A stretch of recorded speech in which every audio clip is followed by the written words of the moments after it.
తాకట్లో ఉన్న మీ బంగారాన్ని విడిపించి ఆ రోజు ఆన్లైన్ రేటుకి కొంటాం. Sharma gold company. నమస్తే, వెల్కమ్ టు సుమన్ టీవీ. నేను గిరిజ. ఇవాళ మనతో పాటు ప్రముఖ ఆధ్యాత్మికవేత్త, భారతీ శంకరపీఠ వ్యవస్థాపకులు, బ్రహ్మశ్రీ తిరుపతి మూర్తి అవధాని గురువుగారు ఉన్నారు. వారితో మాట్లాడేద్దాం. గురువుగారు నమస్కారం. ఓం శ్రీ మహాగణాధిపతయే నమః. గురువుగారు, లలితా సహస్రనామం అనేది చాలా పవర్ఫుల్ అని చెప్తూ ఉంటారు కదా. సో ఇక్కడ వచ్చేసి లలితా సహస్రనామం అంటారు, అలాగే రహస్యనామం అని కూడా అంటారు. సో ఇందులో ఏది కరెక్ట్ అంటారు? అండ్ లలితా సహస్రనామం గురించి చాలా విశిష్టత ఉంది అని అంటూ ఉంటారు కదా. సో అందులోని ప్రత్యేకత మనకు అంటే కొన్ని రకాల సమస్యలు ఉన్నప్పుడు లలితా అమ్మవారి సహస్రనామంలోని నామాలను చదివితే సమస్యలు తొలగిపోతాయి అంటారు కదా. సో దాని వివరణ గురించి తెలియజేస్తారా గురువుగారు? ఒక అరగంట సమయం తీసుకున్నా పర్లేదు అంటే దాదాపుగా వివరించగలుగుతా. ఎందువల్ల అంటున్నానంటే అమ్మా, 2-3 విషయాలు చెప్తే అది అర్థం కాదు ఎవరికి. అవును. ముందు లలితా రహస్యనామ స్తోత్రం, లలితా సహస్రనామ స్తోత్రం. వాస్తవానికి అది లలితా రహస్యనామం అమ్మ. రహస్యనామం అంటే ఎవరు పడితే వాళ్ళు దాన్ని చదవకూడదు. ఓకే. మన ఇష్టానుసారం మనం చదివేస్తాము, పాడేస్తామనంటే దాని ప్రభావం కూడా అంతకంత అనుభవించవలసిన పరిస్థితి ఉంటుంది. ఎందువల్లనంటే లలితా సహస్రనామం మొత్తం బీజాక్షరాలమ్మా. 8 అంటే తెలుసుగా మీకు, అష్టవర్గులు, అలాగే అష్టభైరవులు, అష్టదుర్గలు. మనకు వీళ్ళు భీష్ములు గారు ఉన్నారు చూశారండి, భీష్మ పితామహులు, వాళ్ళు అష్టవసువులు 8 మంది. ఇలా 8తో కూడుకున్నటువంటి జీవితం. అష్టము అంటే కనుక ఒక 8 అనేటువంటిది జీవిత మార్గానికి ఆద్యంతము అష్టమే. ఓకే. అందుకని మనకు ఈ పక్షాలలో కూడా అష్టమి తిథి చాలా విశేషమైనటువంటిది మనం భావిస్తూ ఉంటాం దాన్ని. ఈ 8తోటి ముడిపడి ఉన్నటువంటిదే లలితా సహస్రనామ స్తోత్రం, లలితా రహస్యనామ స్తోత్రం. మీరు ఏ నామానికైనా తీసుకోండి, 32 అక్షరాలు ఉంటాయి. ఓకే.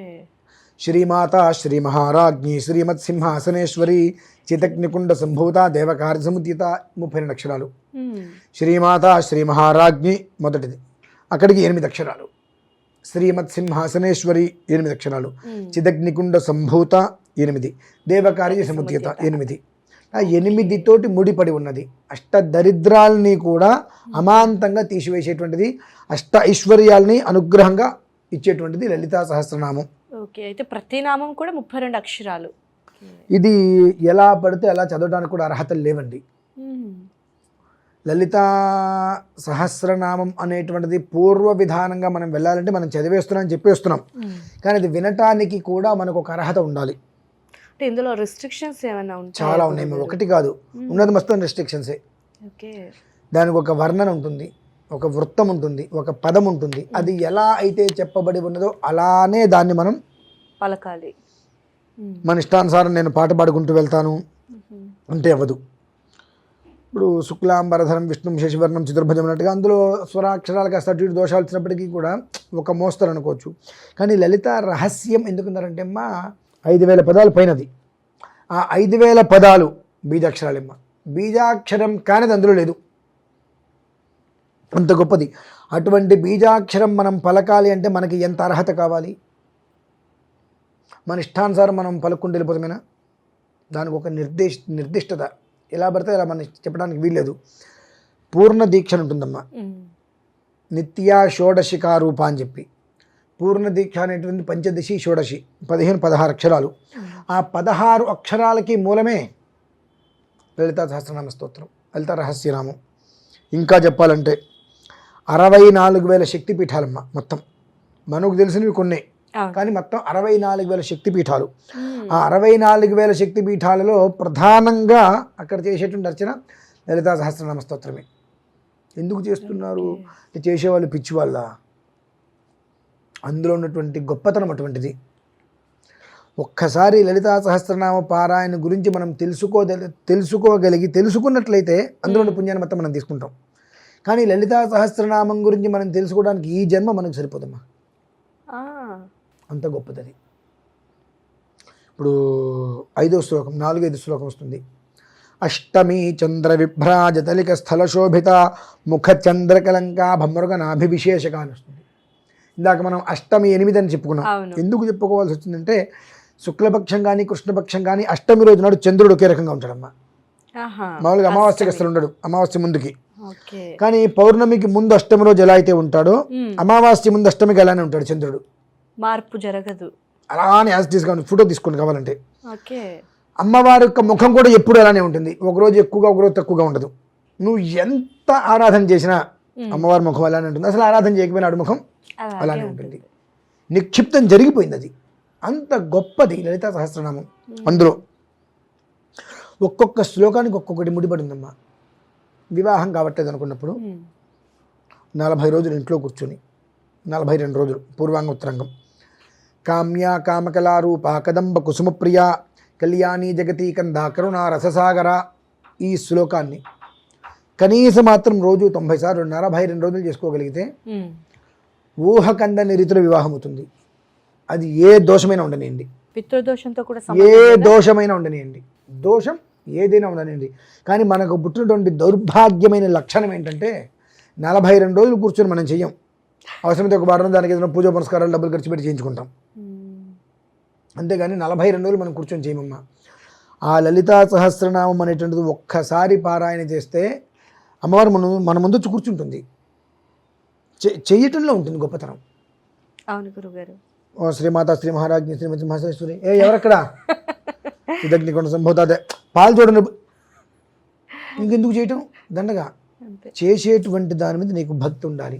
ఇప్పుడు మీరు ఒక ఆఫీసులో వర్క్ చేస్తున్నారు అనుకుందాం, మీ బాస్ చూస్తున్నారంటే మీరు చాలా జాగ్రత్తగా ఉంటారు, లేకుండా ఉంటే తిడతాడేమో అని చెప్పి.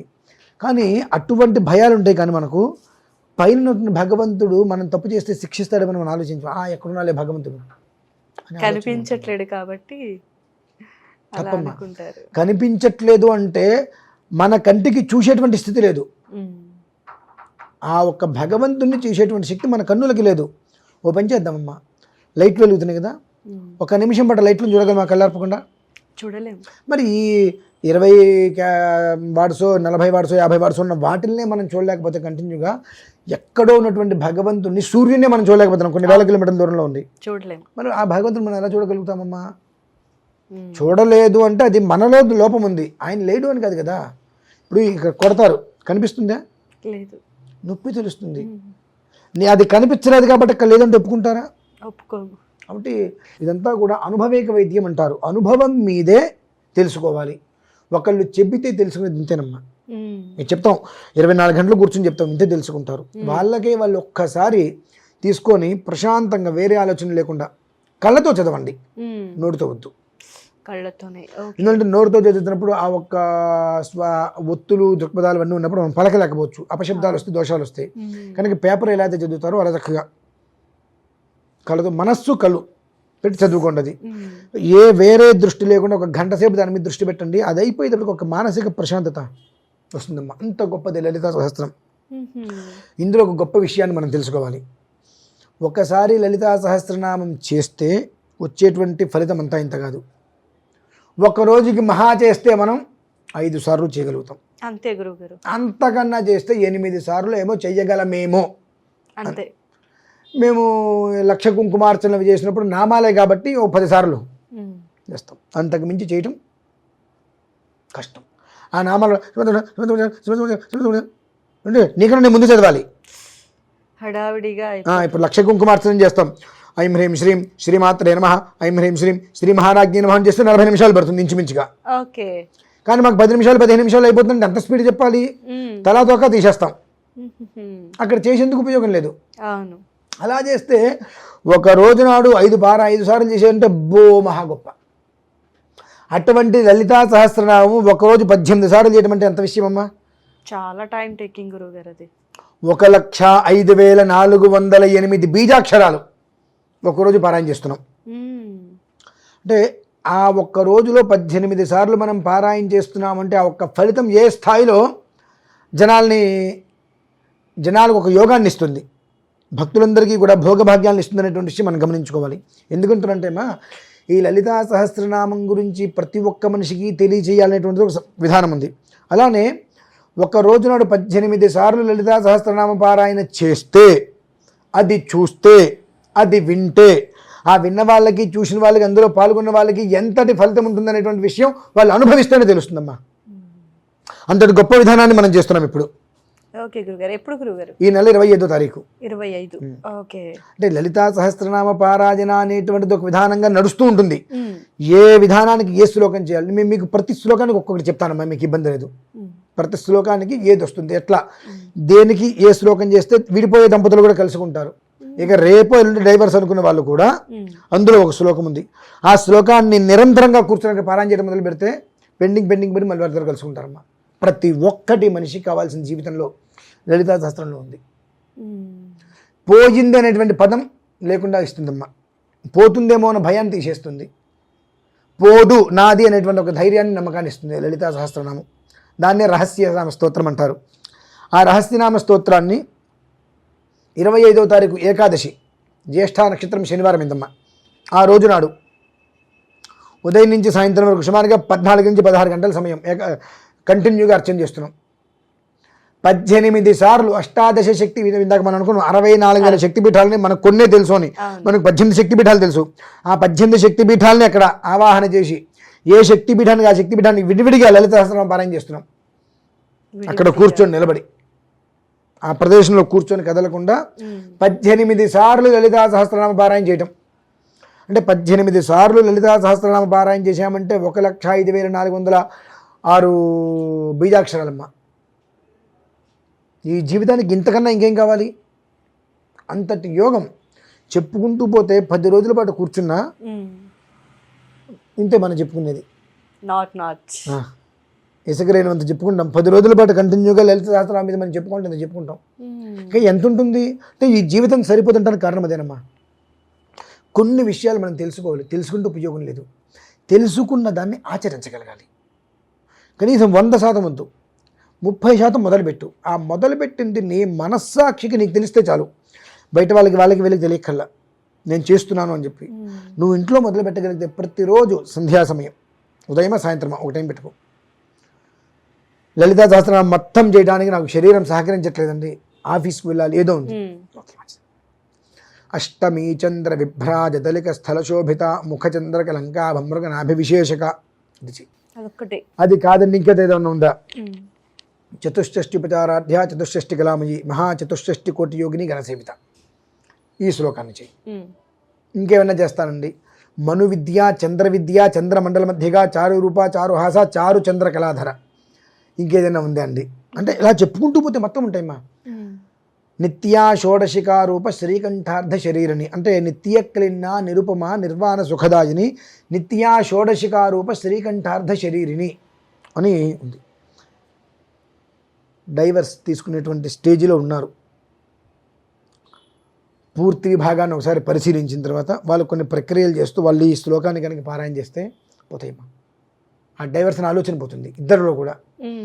శ్రీకంఠార్థ శరీరని, ఈశ్వరుడికి అర్ధ శరీరం అమ్మవారిది కాబట్టి ఆ భాగాన్ని మళ్ళీ అమ్మవారు కలిసి వాళ్ళ మనస్సులోకి వచ్చి ఆ పని చేస్తారమ్మా. ఎంత చెప్పుకున్నా ఇంతే ఉంటుంది, అది అంత గొప్పతనం. అటువంటిది ఎంతోమంది ఏదో ఒక కారణాల రీత్యా కుటుంబంలో అనేక రకాల సమస్యలతో ఇబ్బంది పడుతూ డైవర్స్ అవుతారు. ఏదో ఒక రకంగా వాళ్ళందరూ ఆ సమస్య నుంచి బయటపడిపోయి అమ్మవారు నన్ను కాపాడింది, రేపటి నుంచి నేను కూర్చొని పారాయణ చేయాలి అనేటువంటి అనుభూతి వాళ్ళకి కలగాలి. కలగాలి అంటే వాళ్ళకి ఒకటి మనం చూపించగలగాలి. ఆ చూపించేటువంటిది ఏంటంటే ఒకరోజు అక్కడ కూర్చొని కదలకుండా 18 సార్లు లలితా సహస్రనామ పారాయణ దేనికి దానికి ధూపదీపార్చనలు చేసుకుంటూ వచ్చామంటే ఆ ఒక్క అనుగ్రహం వాళ్ళ మీద ఏ రకంగా పడుతుందనేటువంటి విషయం ఖచ్చితంగా 72 గంటల్లో చూస్తారమ్మా. ఎక్కువ సమయం కూడా అవసరం లేదు. 72 గంటల్లో వాళ్ళు చూడగలుగుతారు ఖచ్చితంగా. అది అంటే అక్కడ కూర్చొని మనం చేయాలి. అట్లా చేసినప్పుడు వాళ్ళకి చక్ర రాజము అంటారు, తెలుసమ్మా మీకు? లేదు గురుగారు. అంటే మనకు ఎన్నో రకాల తంత్రాలు మనం బయట చూస్తుంటాం. ఈ శ్రీచక్రం, ఆ యంత్రం, ఈ యంత్రం అని. ఈ యంత్రాలలో రాజం శ్రీచక్రం. యంత్ర రాజము అంటారు. ఇక యంత్రాలలో రాజు ఏదైనా శ్రీచక్రం అమ్మా. ఆ శ్రీచక్రాన్ని ప్రసాదంగా ఇస్తున్నాం అందరికీ. అక్కడికి వచ్చిన ఆ పూజలో ఎవరైతే పాల్గొంటున్నారో వాళ్ళకి వెండితోటి తయారు చేసినటువంటి శ్రీచక్రం. ఆ శ్రీచక్రంలో ఈ 1,05,406 బీజాక్షర సంపుటిని నిక్షిప్తం చేయటం. ఇందులో ఇంకొక అద్భుతాన్ని గుర్తు చేస్తున్నాను, మేము మరొక వీడియోలో అది కూడా చెప్తా. నిక్షిప్తం చేసి దాన్ని వాళ్ళకి ప్రసాదంగా ఇస్తే శ్రీచక్రరాజ నిలయా శ్రీమత్ త్రిపుర సుందరి. ఆ శ్రీచక్రం అనేటువంటిది ఎక్కడైతే నిలయ స్థానంగా ఉంటుందో దాన్ని ఆపాదించి అమ్మవారు అక్కడ ఉండిపోతారు. మామూలుగానే శ్రీ యంత్రం అంటేనే గొప్పది, యంత్రరాజము. అందులో 1,05,000 పైన బీజాక్షరాలని నిక్షిప్తం చేస్తున్నామనంటే వాళ్ళ జీవితానికి అంతకన్నా ఇంకేం కావాలమ్మా? అంత గొప్ప విషయం అమ్మా. లలితా సహస్రనామము అంటే ఇక జీవితంలో అయిపోయింది, నాకు దిక్కు లేకుండా పోయింది అనుకున్నటువంటి వాళ్ళు ఆ లలితా సహస్రనామాన్ని పట్టుకుంటే చాలు. అట్లా ఒక్కసారి నువ్వు పట్టుకో, జీవితకాలం నిన్ను వదలకుండా పట్టుకుంటుంది. అంత గొప్పదమ్మా. సో నిజంగా మనం అమ్మవారి గురించి ఎంత చెప్పుకున్నా తక్కువే, మీరు అన్నట్టుగా ఇసుక రేణు అంతా. సో లలిత రహస్య సహస్రనామము, సో అన్ని బీజాక్షరాలే. సో నిజంగా ఎన్నిసార్లు చెప్పుకున్నా మళ్ళీ మళ్ళీ వినాలి, తెలుసుకోవాలి అనేంత కుతూహలంగా ఉంటుంది. సో గురుగారు, అమ్మవారి లలితా సహస్రనామం గురించి చాలా చక్కటి వివరణ. అలాగే విడిపోవాలి, ఈ మధ్య కాలంలో డివోర్స్ ఎక్కువగా జరుగుతున్నాయి. సో అలాంటి వాళ్ళు ఖచ్చితంగా గురుగారు చెప్పినట్టుగా నామాన్ని కనుక జపిస్తే విడిపోవాలనుకునే ఆలోచన కూడా కలిసి ఉండేలాగా చేస్తోంది అనే విషయాన్ని చాలా చక్కగా తెలియజేశారు గురువుగారు. ధన్యవాదాలు.